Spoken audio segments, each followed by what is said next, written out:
Doğu Akdeniz'de Türkiye ile Atina arasında başlayan gerilime balıklama atlayan Fransa, kışkırtıcı adımlar atmaya devam ediyor. Libya'da Türkiye'ye karşı büyük bir yenilgi alan Fransa, Doğu Akdeniz'deki gerilimden faydalanarak Atina ve Güney Kıbrıs Rum yönetimine destek olmaya başladı. Yunanistan'ın Türkiye'nin önüne yem yapılmasında büyük payı olan Fransa, artan gerilimi de fırsat bilerek Yunanistan'a savaş uçakları satma konusunda anlaşmaya vardı.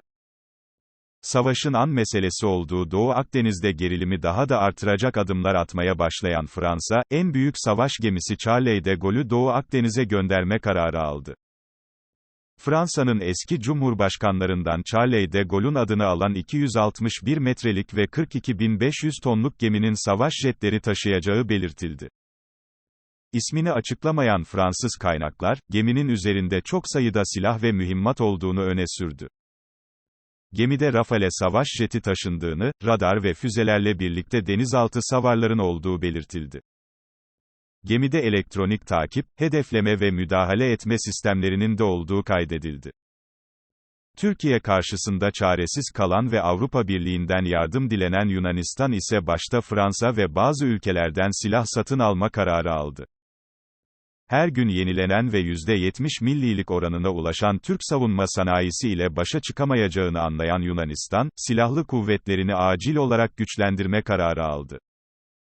Türkiye'nin milli ve yerli silahları karşısında bir planı olmayan Yunanistan, Fransa ve diğer ülkelerle silah satın almak için görüşmelere başladı. Yunanistan'dan bir hükümet yetkilisi, ülkemizin savunma potansiyelini artırmak için Fransa ile görüşüyoruz, görüşme halinde olduğumuz sadece Fransa değil. Bu bağlamda savaş uçağı alımını da içeren bir müzakere var dedi. Eski Belçika Başbakan Danışmanı ve sözcüsü Coert de Beauf, Fransa'nın Türkiye'ye karşı saldırganlığının nedeninin Libya'da desteklediği Hafter'in oyunu kaybetmesinden kaynaklandığını söyledi.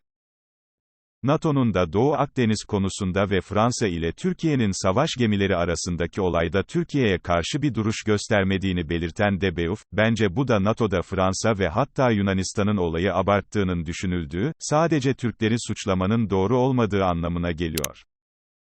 Ben NATO veya AB genelinde Yunanistan'a ve Fransa'ya destek görmüyorum dedi.